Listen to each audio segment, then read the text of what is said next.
3 dot ப்ளவுஸில் எப்படி தான் கரெக்டாக டாட் பிடிச்சாலும் ப்ராப்பராக கப் ஷேப் வரலையா? அப்போ இந்த வீடியோவை முதல்ல இருந்து கடைசி வரைக்கும் பாருங்கள். எல்லா டிப்ஸ் அண்ட் ட்ரிக்ஸும் இதில் நான் சொல்லியிருக்கிறேன். இன்விசிபிளாக எப்படி பட்டி ஜாயின் பண்ணுறது, பிகினஸாக இருந்தீங்கன்னா எப்படி ஹெம்மிங் பண்ணுறது, எப்படி ஹூக் பட்டி கட்டுறது, எப்படி ஐ பட்டி கட்டுறது அப்படிங்கிறது எல்லாமே ஸ்டெப் பை ஸ்டெப்பாக ஃபுல் அண்ட் ஃபுல் வீடியோவில் இருக்குது. அதுக்கு முன்னால் இன்னொன்று இருக்குது. அது என்னன்னு தெரியுமா?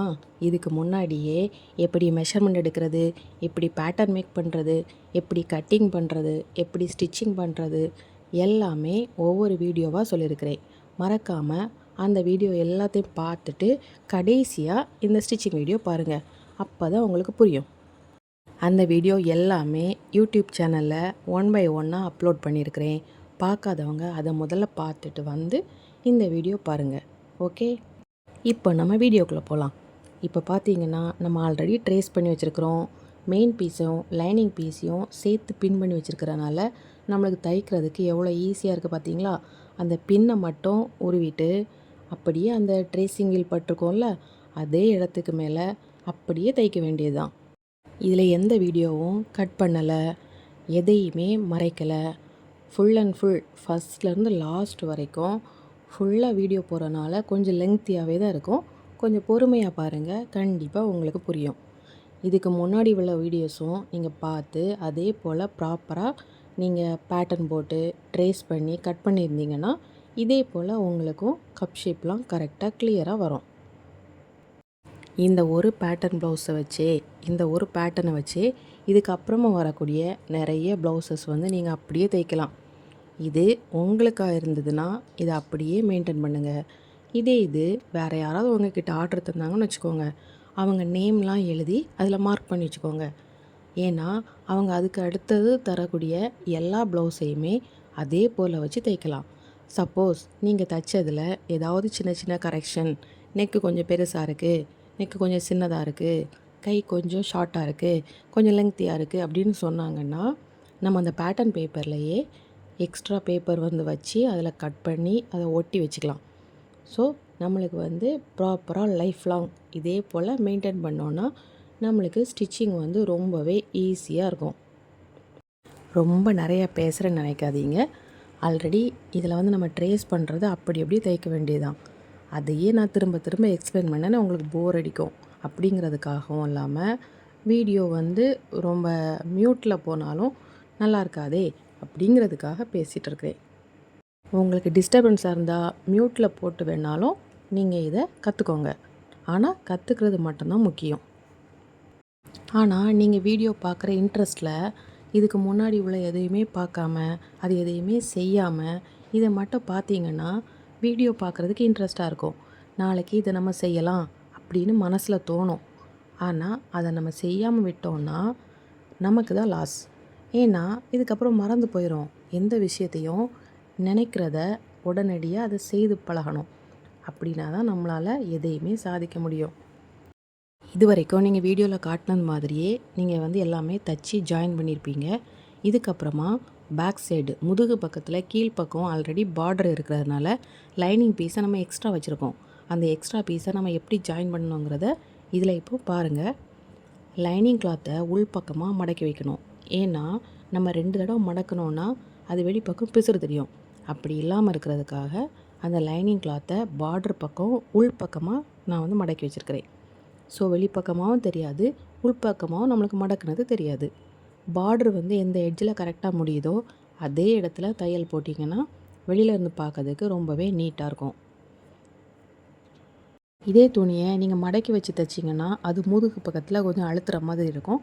அப்படிலாம் இல்லாமல் இருக்கிறதுக்காக இப்படி நைஸாக தைச்சி எடுத்துக்கோங்க. இதுக்கப்புறம் நம்ம பேக் சைடு உள்ள 2 டாட் மார்க் பண்ணியிருக்கோம்ல, அதை வந்து நம்ம தைச்சி எடுத்துக்கலாம். 2 டாட்டையும் நம்ம எதில் கரெக்டாக மார்க் பண்ணியிருக்கோமோ அதே இடத்துல தைச்சி ஃபினிஷ் பண்ணி முடிச்சுக்கோங்க. ஸோ அப்பப்போ அதில் வரக்கூடிய நூல், அந்த பிசுறு, எக்ஸஸாக இருக்கிறது எல்லாத்தையுமே கட் பண்ணிட்டீங்கன்னா கடைசியில் உங்களுக்கு பார்க்கும்போது ரொம்ப நீட்டாக ஃபினிஷிங்காக இருக்கும். ஸோ இதுக்கப்புறமா பட்டி கட் பண்ணி வச்சுருந்தோம்ல, அந்த பட்டியை 2 பட்டிக்கும் ஈவனாக மேட்ச் பண்ணுவோம். இப்போ ஒரு 6 பீஸ், இன்னொரு 6 பீஸ் அப்படி இருந்ததுன்னா 2 பட்டிக்கும் சேர்த்து எந்த பக்கத்தில் வச்சா கரெக்டாக இருக்கும் அப்படின்னு பார்த்து அதை அலைன் பண்ணி வச்சுக்கணும். வச்சா தான் நம்மளுக்கு தைக்கிறப்ப ஈஸியாக இருக்கும். இப்போ பார்த்தீங்கன்னா இதில் வந்து ப்ளெயின் கிளாத் தான் உள்ளே வச்சுருக்கிறேன். அப்படி இல்லாமல் இப்போ பார்டர் வர்றது அல்லது ஏதாவது டிசைன் வர கிளாத் வச்சிங்கன்னா அது வந்து எந்த பக்கம் ஃப்ரண்ட் பீஸு இது பேக் சைடு அதெல்லாம் கரெக்டாக பார்த்து மேட்ச் பண்ணணும். இப்போது ஆல்ரெடி லைனிங் பீஸும் மெயின் பீஸையும் சேர்த்து வச்சுருந்தேனா இப்போது மெயின் பீஸை கீழ்ப்பக்கமாக மெயின் பக்கத்தில் வச்சு ஜாயின் பண்ணி எடுத்தாச்சு. இதுக்கப்புறமா இதை ஆப்போசிட் சைடு திருப்பி லைனிங் பீஸை வைக்கணும். அப்போது எக்ஸஸாக இருக்கக்கூடிய அந்த பிசுறு கிளாத்தெல்லாம் எங்கே போயிடும்? அந்த 2 பட்டி கிளாத்துக்கும் நடுவில் போயிடும்.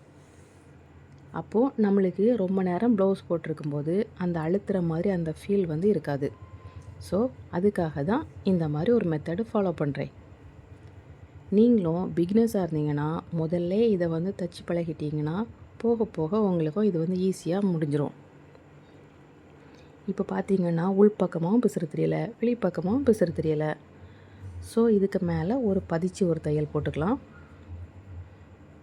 ஏன்னா உள்ளே இருக்கிற பிசுறு எல்லாமே எலும்பி இருக்கும். அப்போது வெளியிலேருந்து பார்க்குறதுக்கு ஒரு நீட்டாக இருக்கிறது. அதனால் அதை பதிச்சு வச்சு ஒரு தையல் போட்டுக்கலாம். இதுக்கப்புறமா கீழ்ப்பக்கமும் நம்ம ரா எட்ஜ் வந்து வெளியில் தெரியக்கூடாது. அதுக்காக அதை உள்பக்கமாக மடக்கி வச்சு அதில் ஒரு பதிச்சு தையல் தைச்சிக்கணும். உள்ள நிறைய கிளாத் வச்சுருக்கிறனால அதை மடங்கி அதை அமுங்கி இருக்கிறதுக்கு கொஞ்சம் சிரமமாக இருக்கும். அதை நாம் தான் இந்த பின் வச்சு பின் பண்ணி வச்சுருந்தோன்னா அது தைக்கும்போது நமக்கு ஈஸியாக இருக்கும்.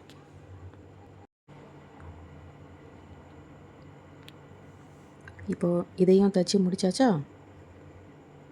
இதுக்கப்புறமா உள்பக்கம் எப்படி இருக்குது, வெளிப்பக்கம் எப்படி இருக்குதுன்னு நீங்களே பாருங்கள். அடுத்து முன்பக்க துணியையும் பின்பக்க துணியையும் சேர்த்து வச்சு ஷோல்டர் ஜாயின் பண்ணிக்கலாமா? இப்போது ஷோல்டர் ஜாயின் பண்ணும்போது ஏற்கனவே இருக்கிற தையலுக்கு மேலேயே தான் தைக்கணும். அதுக்காக நீங்கள் மொட்டை பின் வச்சு அதை மார்க் பண்ணி வச்சுக்கோங்க. கை வச்சு நம்ம எவ்வளோ தான் பிடிச்சாலும் சப்போஸ் கொஞ்சம் அங்கே இங்கே நகர்ந்து போயிடுச்சுன்னா அது வந்து ஷோல்டர் வந்து கொஞ்சம் வித்தியாசமாயிரும். அதுக்காக பின் வச்சு பின் பண்ணிவிட்டு அது தைக்கும்போது மட்டும் பின் எடுத்தால் போதும். இப்போது நம்ம கை பக்கத்தை ஜாயின் பண்ணிக்கலாம். கை பக்கம் ஜாயின் பண்ணும்போது கரெக்டாக பார்த்துக்கோங்க. ஃப்ரண்ட் பீஸை ஃப்ரண்ட் பக்கம்தான் நம்ம வந்து ஜாயின் பண்ணணும். ஃப்ரண்ட்டும் பேக்கும் மாற்றி மாற்றி ஜாயின் பண்ணிங்கன்னா நம்மளுக்கு ப்ளவுஸ் வந்து கரெக்டாக இருக்காது. அதுக்காக கொஞ்சம் கேர்ஃபுல்லாக பார்த்து மார்க் பண்ணிக்கோங்க. அதெல்லாம் தவிர்க்கிறதுக்காக தான் முன் பக்கத்தில் ஒரு சின்னதாக ஒரு ஸ்லாஷ் பண்ணிக்கணும். அப்படி பண்ணிங்கன்னா முன் பக்கத்தையும் ஜாயின் பண்ணும்போது ஒரு கை ஜாயின் பண்ணிட்டா அடுத்த கை ஆட்டோமேட்டிக்காக அது மேட்ச் ஆயிரும். கை துணியை ஜாயின் பண்ணும்போது எந்த அளவுக்கும் இழுக்கவே கூடாது. அது வளைவாக வருதுன்னா நம்மளும் அந்த துணியை வளைச்சே தான் வச்சு தைக்கணும். அது நேராக வரலையே அப்படிங்கிறதுக்காக துணியை இழுத்து வச்சு தைச்சோன்னா கை பக்கத்தில் சுருங்கி இருக்கும். நீங்கள் நிறைய ஃபுல் வாயில் ப்ளவுஸில் பார்த்துருப்பீங்க. கை வந்து ஷோல்டர் பக்கத்தில் ஜாயின் பண்ணுற இடத்துல ரொம்ப சின்னதாக குட்டி குட்டியாக சுருக்காக இருக்கும். அப்படி இல்லாமல் இருக்கிறதுக்காக தான் அதை வளைச்சி எந்த டைரெக்ஷனில் அது போகுதோ அதே டைரெக்ஷனில் நம்மளும் ஜாயின் பண்ணி எடுத்துக்கலாம். ஃபினிஷிங் எவ்வளோ நீட்டாக வந்திருக்கு பார்த்தீங்களா? இதுக்கப்புறமா இன்னொரு வேலை கூட இருக்குது. அது என்ன தெரியுமா? நம்ம உள்பக்கமாக 1/2 இன்ச்சு கிளாத் விட்டுருக்கோம். அந்த 1/2 இன்ச்சு கிளாத்து தேவை இருக்காது. அதனால் அதை நைஸாக 1/4 இன்ச்சுக்கு கட் பண்ணி எடுத்துக்கலாம். இந்த வேலையை நம்ம முதலே பண்ணியிருக்கலாம். அது ஏன் பண்ணலைன்னா பிகினர்ஸாக இருக்கிறவங்களுக்கு அதை முதலே கட் பண்ணி எடுத்திருந்தோன்னா 1/4 இன்ச்சு கொஞ்சம் முன்ன பின்ன வேரியேஷன் இருக்கும். அதுக்காக சப்போஸ் நம்மளுக்கு ரவுண்ட் ஷேப்பில் கை வரலைன்னா மறுபடியும் பிரிச்சுட்டு தைக்க வேண்டியிருக்கும். அப்படி தைக்கும்போது கரெக்டாக 1/4 இன்ச்சு மட்டும் விட்டுருந்தோன்னு வச்சுக்கோங்க, நம்ம திரும்ப பிரிக்கும்போது அந்த நூல் நிறைய பிரிஞ்சு போயிடும். அதுக்கப்புறமா நம்மளுக்கு ஜாயின் பண்ணுறதுக்கு அந்த கிளாத்தே இல்லாமல் போயிடும். அதுக்காக தான் முதல்ல நம்ம 1/2 இன்ச்சு விட்டு தைச்சிக்கிட்டு அதுக்கப்புறமா அதை 1/4 இன்ச்சுக்கு கம்மி பண்ணி கட் பண்ணி எடுத்துக்கலாம். அதே போல் அடுத்த கையையும் ஜாயின் பண்ணி எடுத்துக்கலாம். இப்போ நான் கீழ்ப்பக்கம் உள்ள துணியில் மேல் பக்க துணியை அப்படியே மேட்ச் பண்ணி தான் வைக்கிறேன். அதுக்கு நேர் வரணும் அப்படிங்கிறதுக்காக இழுத்து வைக்கலை. அதுக்கு நேர் மேல் பக்கத்தில் அப்படியே என்ன சொல்கிறது, ஒரு பூ போல் அதுக்கு மேலே பதிச்சு வைக்கிறேன். ஆனால் அதில் வந்து மேட்ச் ஆகலையே அப்படின்னு சொல்லிட்டு நம்ம பிகினர்ஸாக இருந்தீங்கன்னா கண்டிப்பாக அந்த மாதிரி இழுத்து வைக்க தான் தோணும். ஒரு ப்ளவுஸில் எல்லாமே கரெக்ட் ஆகாது. நீங்கள் ஃபஸ்ட்டு தைச்சி பாருங்கள். அந்த மாதிரி கரெக்ஷன் ஏதாவது வந்ததுன்னா திரும்ப திரும்ப தைக்கும்போது அதுவே தன்னால் வந்துடும். இப்போ சித்திரமும் கைப்பழக்கம், செந்தமிழும் நாம் பழக்கம். அதே போல் தான் திரும்ப திரும்ப நம்ம தைக்கும்போது, திரும்ப திரும்ப ப்ராக்டிஸ் பண்ணும்போது அதுவே வந்துடும். எங்கே போயிட போகுது? கண்டிப்பாக உங்களாலே முடியும். நீங்களும் இதே போல் ரொம்ப பர்ஃபெக்டாக நீட்டாக 3 டாட் ப்ளவுஸ் தைக்க முடியும். இதில் இருக்க எல்லா வீடியோஸையும் பார்த்தீங்கன்னா உங்களாலேயும் கண்டிப்பாக முடியும். இதுக்கப்புறமா சைடு ஜாயின் பண்ணிக்கலாமா? நம்ம ஏற்கனவே ட்ரேஸ் பண்ண லைன் வந்து அதில் அப்படியே தெரியும். அதில் முன்பக்கம் உள்ளதையும் பின்பக்கம் உள்ளதையும் ட்ரேஸ் பண்ணியிருக்க அதே லைனில் ஜாயின் பண்ணிங்கன்னு வச்சுக்கோங்க. சூப்பராக பர்ஃபெக்டாக மேட்ச் ஆயிரும். கைக்குழியில் கூட கரெக்டாக அந்த முன்பக்க துணியும் பின்பக்க துணியும் ஜாயின் பண்ணும்போது வேறு எந்த பிசுறுமே வராமல் சூப்பராக ஜாயின் பண்ணிடலாம்.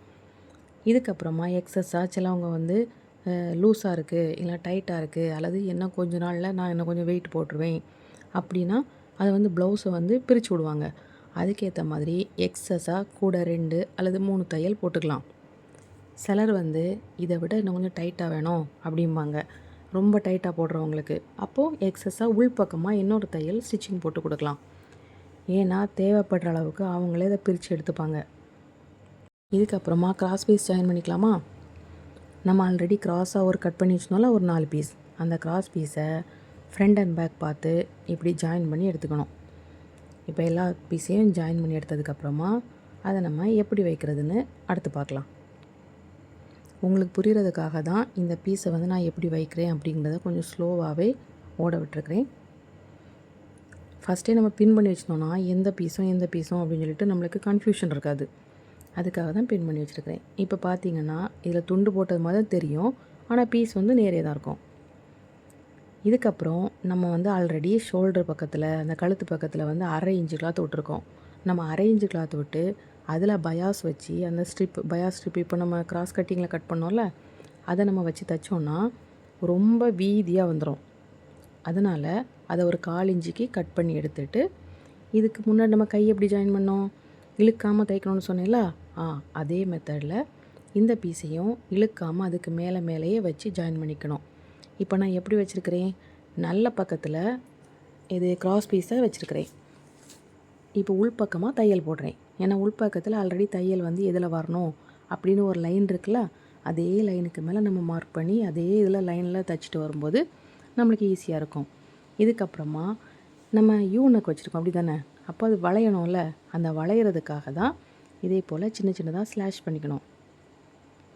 ஸ்லாஷ் பண்ணிவிட்டு இப்போது வெளிப்பக்கம் இருக்கிற துணியை உள்பக்கமாக வச்சு எதில் முடியுதோ அதில் வச்சு பதிச்சு ஒரு தையல் போட்டுக்கணும். இந்த பதிச்சு தையல் போடுறது மெயின் துணியில் போடக்கூடாது. நம்ம ஆல்ரெடி கிராஸ் பீஸ் வச்சுருக்கோம்ல, அந்த கிராஸ் பீஸில் உள்ளே இருக்கிற பிசுரெல்லாம் உள்ளே தள்ளி வச்சுட்டு அதே கிராஸ் பீஸுக்கு மேலே பதிச்சு தைக்கணும். உங்களுக்கு புரிகிறதுக்காக தான் ரொம்ப ஸ்லோவாக மெல்லிமெல்லாக சொல்கிறேன். இப்போ புரியுதா? இப்போ தையல் விழுறது எதில் விழுது, கிராஸ் பீஸில் விழுது. மெயின் பீஸில் தையல் விழுந்துச்சுன்னா அது வந்து திரும்பாது, துணி திரும்பாது. அதுக்காக கிராஸ் பீஸில் தான் மேலே பார்த்து தைக்கணும். கொஞ்சம் முன்ன பின்ன இப்போ நீங்கள் ஃபஸ்ட் டைம் இதே போல் தைக்கிறீங்க அப்படின்னா அந்த ஈவனாக கரெக்டாக அந்த லைனாக வராது, கொஞ்சம் முன்ன பின்ன வரும். அதெல்லாம் அட்ஜஸ்ட் பண்ணி போக போக வேறு அடுத்தடுத்த ப்ளவுஸ் தைக்கும்போது உங்களுக்கே அது வந்துடும். ஆனால் எந்த அளவுக்கும் ரொம்ப நீட்டாக இருக்கணும் அப்படின்னு நினச்சிக்கிட்டே தைங்க, கண்டிப்பாக அதே போல் வரும். இது ஃபஸ்ட்டே எக்ஸ்பிளைன் பண்ணனால கொஞ்சம் ஃபாஸ்ட்டாக மூவ் பண்ணி போகலாம், தப்பு கிடையாது. அப்படி புரியலைன்னா நீங்கள் திரும்பவும் மறுபடியும் கொஞ்சம் ஸ்லோ பண்ணி அந்த வீடியோவை ஸ்லோ பண்ணி பாருங்கள், அப்போ கண்டிப்பாக உங்களுக்கு புரியும்.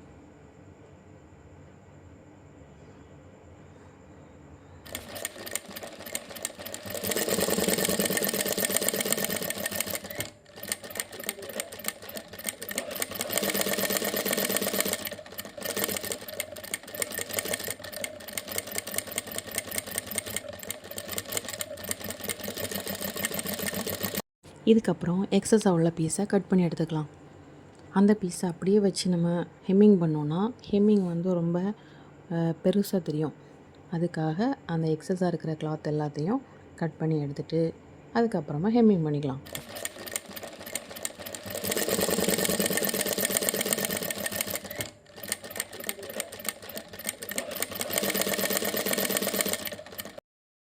இப்போது எல்லா கிளாத்தையும் கட் பண்ணி எடுத்தாச்சு. இதை இப்படி மடக்கி வச்சு வெளிப்பக்கம் நூல் தெரியாத அளவுக்கு, ஓரளவுக்கு நூல் தெரியாத அளவுக்கு ஹெம்மிங் பண்ணி எடுத்துக்கோங்க. இப்போ நான் இந்த படத்தில் காட்டுற மாதிரியே ஹெம்மிங் பண்ணிக்கோங்க. அல்லது இதே போல் உங்களுக்கு வேறு மெத்தட் தெரிஞ்சாலும் அதே போலயே ஹெம்மிங் பண்ணிக்கலாம். ஒன்றும் குழப்பம் இல்லை. இப்போது இதில் வெளியேருந்து பார்க்கறதுக்கு நூல் எதுவுமே தெரியலையா? அப்போது லைனிங் பீஸில் மட்டும் தைச்சா வெளியே தெரியாது.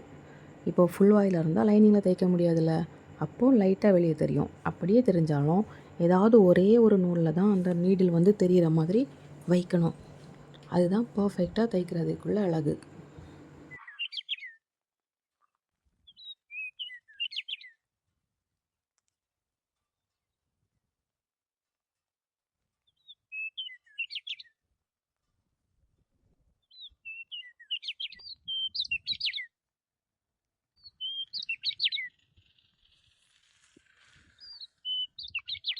அடுத்து ஃப்ரண்ட் ஓப்பன் தைச்சிக்கலாமா?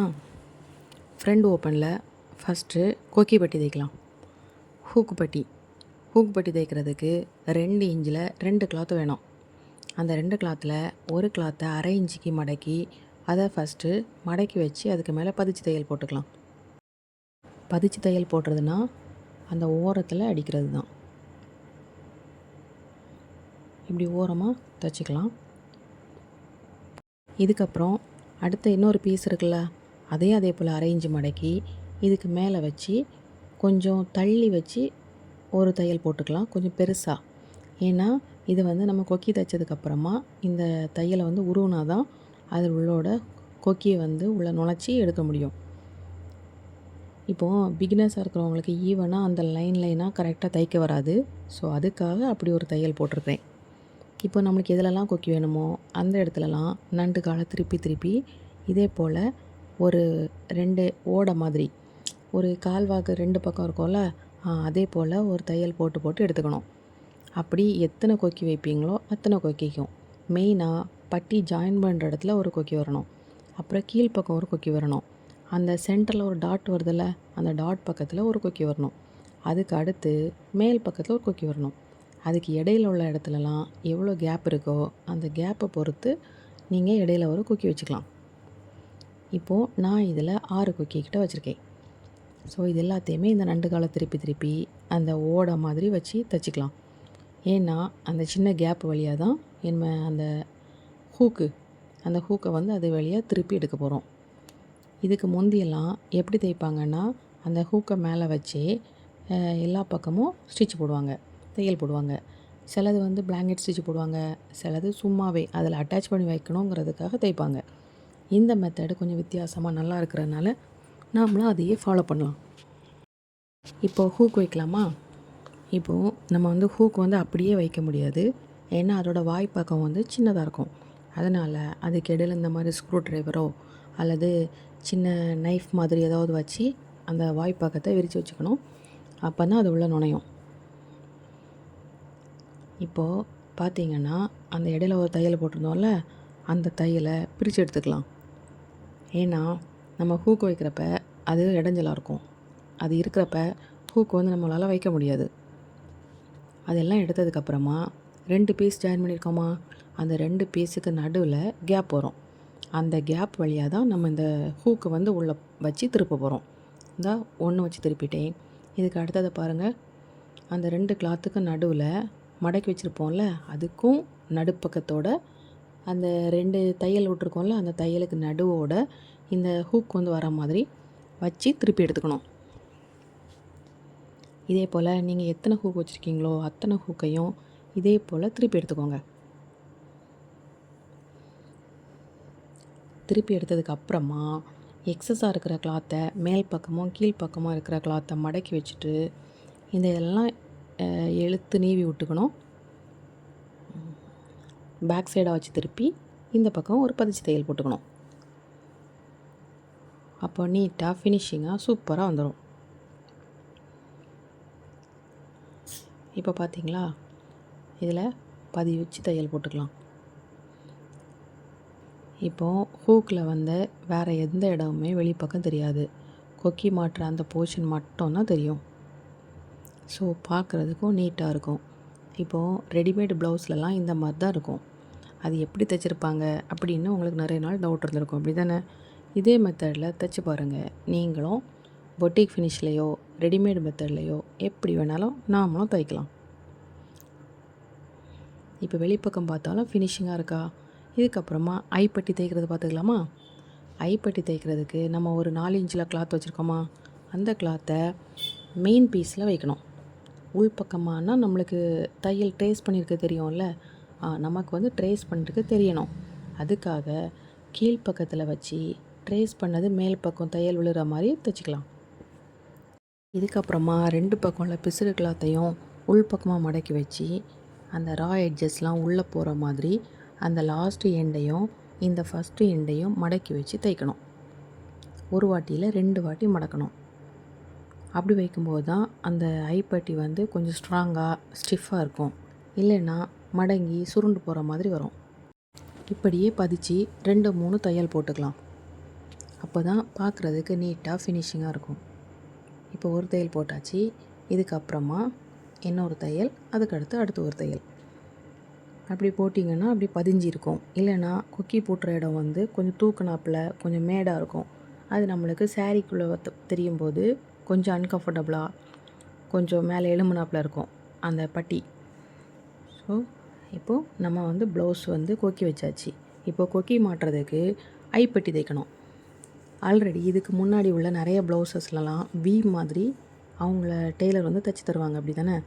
அந்த வி மாதிரி தைக்கும் போதும் நிறைய வாட்டி நம்மளை கொக்கியை மாட்டி மாட்டி இழுக்கும்போது அது லூஸ் ஆயிரும். ஆனால் இந்த மாதிரி நீங்கள் நூல் வச்சு தைக்கும்போது ஈஸியாக இருக்கும். அதுக்காக நான் 4 ஸ்டாண்ட்ஸ் நூல் எடுத்திருக்கேன். இப்போது ஒரு நூல் மட்டும் எடுத்துக்கும் போது 2ஆக வரும். நம்ம அப்படி எடுக்கக்கூடாது. 2 நூலை மடக்கி வச்சு அதை எடுக்கும்போது 4 நூலாக வரும். அந்த 4 நூலை 3 தடவை எந்த இடத்துலலாம் நம்மளுக்கு ஐப்பட்டி வரணுமோ அந்த இடத்துல 3 ட்ரிப்பு உள்ளே எடுத்து வெளியே எடுக்கணும். எடுத்ததுக்கு அப்புறமா அதிலேருந்து நம்ம பிளாங்கெட் ஸ்டிச் போட்டுக்கலாம். இது எப்படி தைக்கணுங்கிறத இதுக்கு முன்னாடி ஆல்ரெடி ஒரு சின்ன ஷார்ட்ஸ் போட்டிருக்கேன். புரியாதவங்க அதையும் பார்த்துக்கலாம். இதுலேயுமே உங்களுக்கு புரிகிறதுக்காக ஸ்லோவாக தான் போடுறேன். வீடியோ லென்த்தாக போனாலும் பரவாயில்லைங்க, எல்லாத்துக்கும் புரியணும்ல, அதுக்காக தான். 3 வாட்டி திருப்பி எடுத்ததுக்கப்புறமா பிளாங்கெட் ஸ்டிச்சுங்கிறது மேல் பக்கம் நூல் எடுத்து பின்பக்கமாக ஊசியோட பின்பக்கத்தை உள்ளே எடுத்து வெளியே எடுக்கணும். ஒரு வாட்டி வருமா, அதை இடது பக்கம் லாக் பண்ணிக்கணும். அடுத்த வாட்டி வருது, அதுக்கு அடுத்து ஒவ்வொன்றா வரிசையாக அப்படி இடதுக்கு பக்கமாக லாக் பண்ணிகிட்டே வரணும்.